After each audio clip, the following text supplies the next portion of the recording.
In this program, we're going to examine newly revealed historical accounts of the Exodus with a secular humanist view of the event. This alternate account of what happened during the Exodus was written by the Egyptians at about the same time the Hebrews were writing the Torah, or Old Testament. When it was first penned in ancient Egyptian hieratic, this account was called the Great Book. Originally the size of a modern encyclopedia, what remains of the Great Book has been merged with other texts. Consequently, down through the ages, this secular anthology has been known by several names. Today we know it as the Colburn Bible, 21st Century Master Edition, and its two abridged editions, the Egyptian texts of the Bronze Book and the Celtic texts of the Coal Book. When read in conjunction with the historical accounts in the Torah, or the Old Testament, a new picture of Exodus begins to form, and it shows us a very human view of what really happened during that event. This program will present this new evidence for you so that you can judge it for yourself. So join me now as we ask the question, did Moses use alien technology to part the Red Sea?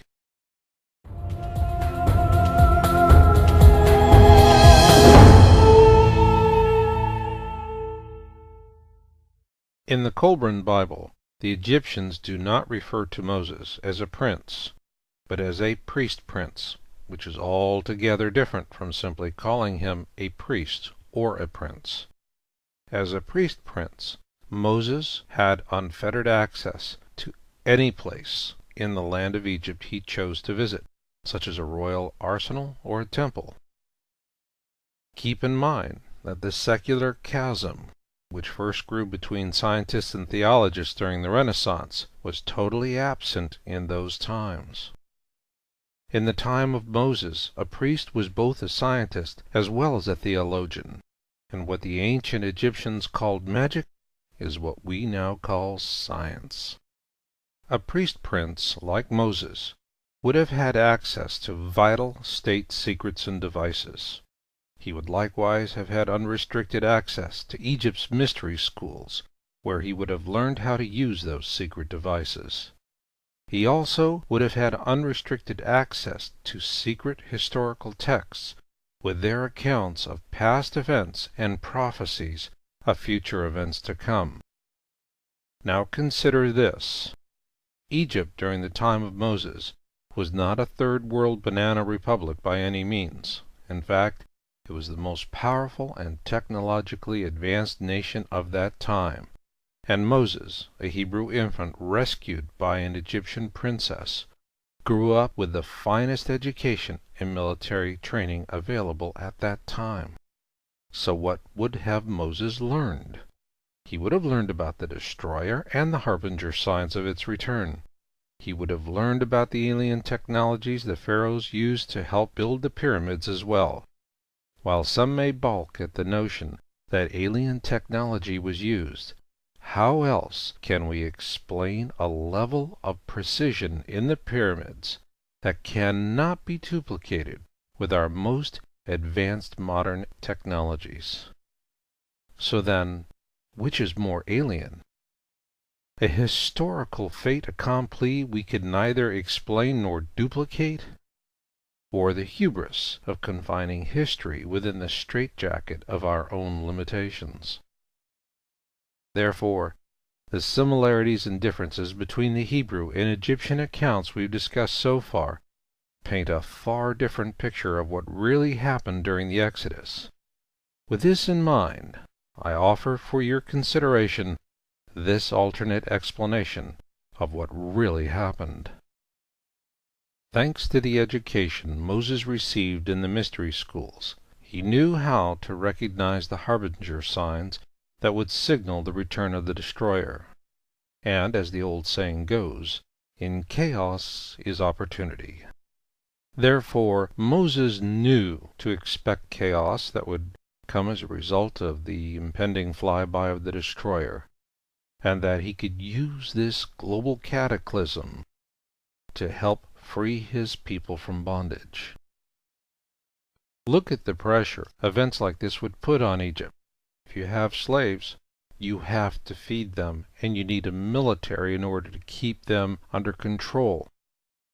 During the chaos of a cataclysm, you need to feed your own populace, and you need your military at its full strength to keep order. It was an opportune time, because Egypt had more on its plate than the Pharaoh could handle. So what it all boils down to is this. If you believe the Hebrew account of Exodus, then God punished Pharaoh for being hard-hearted. If you believe the Egyptian account, Moses shrewdly used a natural catastrophe to free the slaves. And if you go for the latter and not the former, here's where it gets interesting, because now it gets us to the point where we talk about what Moses and the Hebrews took with them from Egypt. Both the Torah and the Kolbrin Bible tell us that the Egyptians gave the Jews gold and silver. However, the Kolbrin Bible offers greater detail and says they also received precious gems and copper. In fact, the Egyptians handed over priest chalices, urns, and ornaments. Why did the Egyptians do this? The Torah says Moses instructed the Jews to ask for these treasures. However, the Kolbrin Bible says the Egyptians gave these items freely because they feared the God of the Hebrews. This was a critical admission by the Egyptians, for in the midst of this crisis, the mainstream of Egyptian society saw their gods as bankrupt and impotent in comparison with the one true God of Abraham, to which the Hebrews prayed. After Moses departed with the Hebrews and many Egyptians who chose to follow this rogue prince of Egypt, the Kolbrin Bible tells us the Egyptian people begged Pharaoh to bring them back to Egypt. In the book of manuscripts we're specifically told, he sought to bring back the slaves, for the people said their magic was greater than the magic of Egypt. So now we have all the peoples of Egypt freely giving the Hebrews treasure out of fear of their God, and then beseeching Pharaoh to return them to Egypt, so that they too could enjoy the protection of this very God from the ongoing natural disasters caused by the destroyer. However, what Pharaoh did next turns all of this into sheer nonsense.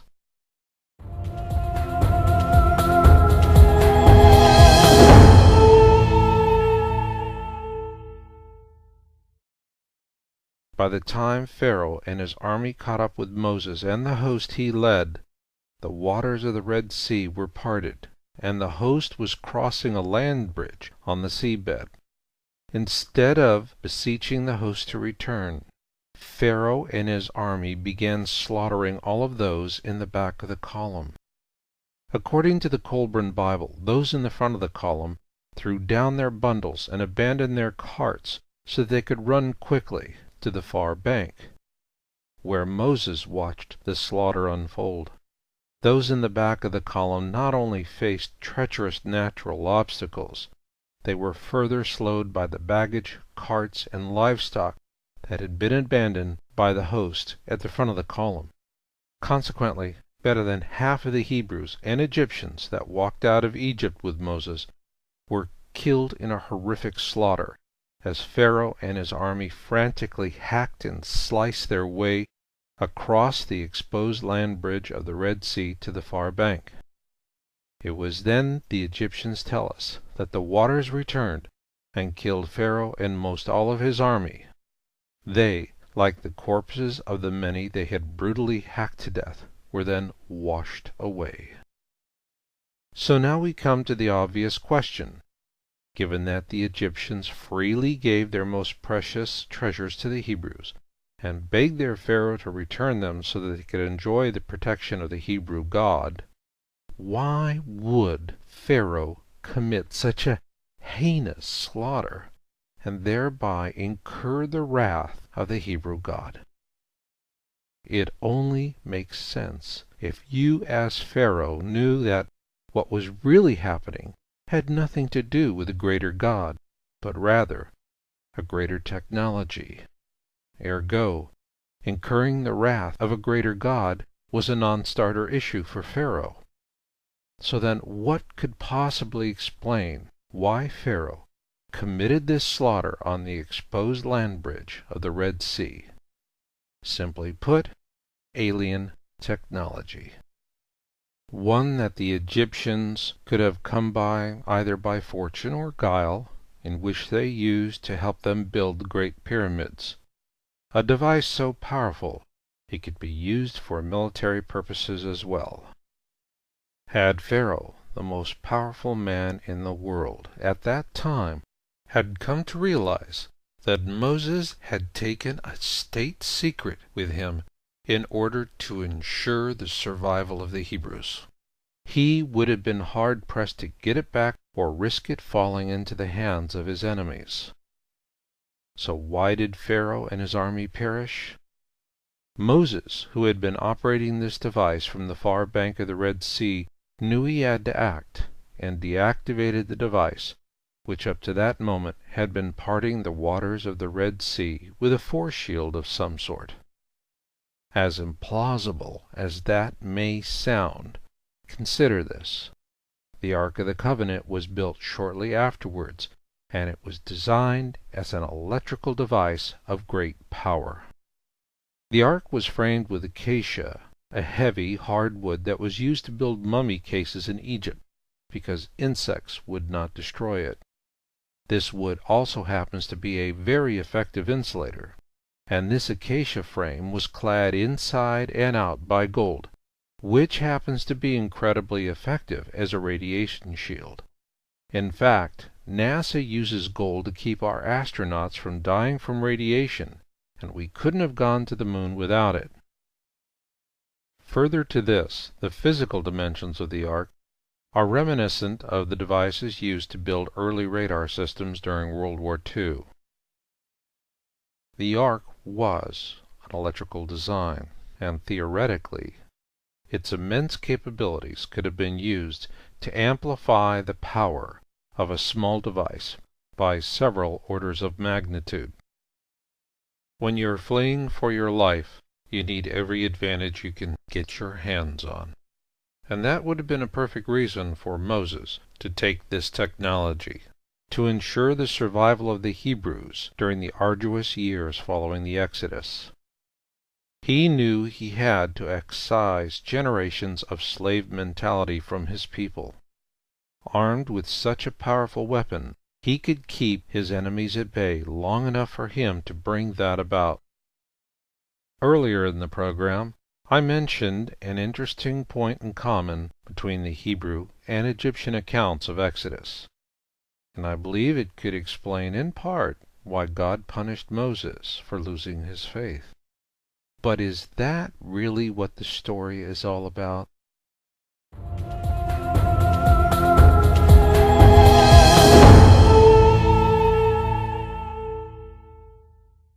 During the American Civil War, brother turned on brother.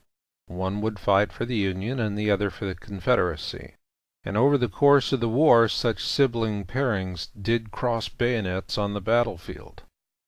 As strongly as one loves a principle, there is a greater love, and when the two are in conflict, the result can be memories that torment the soul until death. Yes, the Egyptians were brutal slavers, and this led to the events that caused Moses to flee Egypt. Yet, it is hard to stop loving, for this is a very human thing. As Moses stood on the far bank of the Red Sea, he witnessed a man who was his brother, a man from a family that had loved him unconditionally, and now, like the Civil War soldiers of the gray and blue, he was locked in a mortal combat with his brother. Before him he watched with horror as his people, his blood, his lineage being massacred, and so as a patriarch he had to put aside his own personal feelings and act. At the very moment he deactivated the force fields emanating from the alien device he'd stolen from the Egyptian royal family, he knew he'd sealed his brother's fate. Perhaps this memory haunted him throughout his 40 years in the desert, until the day finally came when Canaan, the land of milk and honey, was finally in sight. The Hebrew account tells us that at the age of 120, God chose to punish Moses for losing his faith, yet we're not told exactly why. All that we're told is that he picked Joshua as his successor. Then, after the Hebrews entered the Promised Land, he ascended Mount Nebo and died, and to this day his gravesite has never been found. As with all history, there are painful memories we just as soon forget. Perhaps the given name of the Pharaoh of Exodus was expunged from the Hebrew and Egyptian account by mutual agreement. Moses, a priest prince of Egypt, honored his family by protecting their names from ignominy. Both the Egyptian and Hebrew accounts of Exodus give us horrific levels of detail about how Moses parted the Red Sea, and absolutely none about the exact manner in which he parted his life. Was it really God's punishment, or did Moses want the privacy of an anonymous death? When you consider that the burden of leadership often brings the responsibility for decisions too great for any one soul to bear, perhaps Moses chose to die alone on Mount Nebo, not as God's punishment upon him, but rather as a self-dictated punishment upon himself. Perhaps as he sat atop Mount Nebo, knowing his people had entered a new land to begin a whole new chapter in the book of life, he could finally lay down the mantle of responsibility and put himself right with his own demons.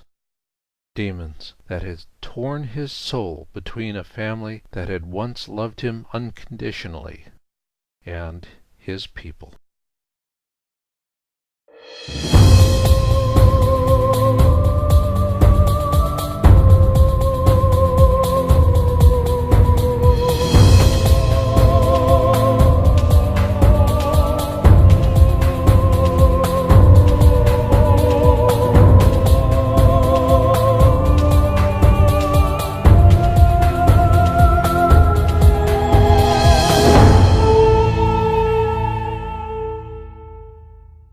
It for yourself. So join me now as we ask the question, did Moses use alien technology to part the Red Sea?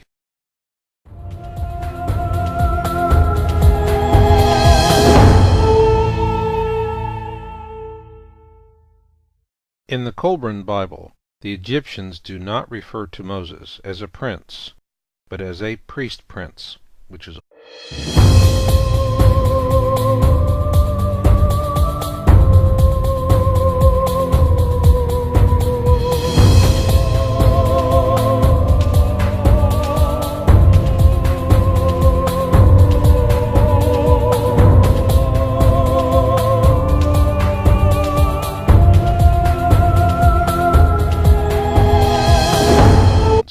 the Egyptian texts of the Bronze Book and the Celtic texts of the Coal Book. When read in conjunction with the historical accounts in the Torah, or the Old Testament, a new picture of Exodus begins to form, and it shows us a very human view of what really happened during that event. This program will present this new evidence for you so that you can judge an ancient Egyptian hieratic. This account was called the Great Book. Originally the size of a modern encyclopedia, what remains of the Great Book has been merged with other texts. Consequently, down through the ages, this secular anthology has been known by several names. Today we know it as the Colburn Bible, 21st Century Master Edition, and its two abridged editions. In this program, we're going to examine newly revealed historical accounts of the Exodus with a secular humanist view of the event. This alternate account of what happened during the Exodus was written by the Egyptians at about the same time the Hebrews were writing the Torah, or Old Testament. When it was first penned in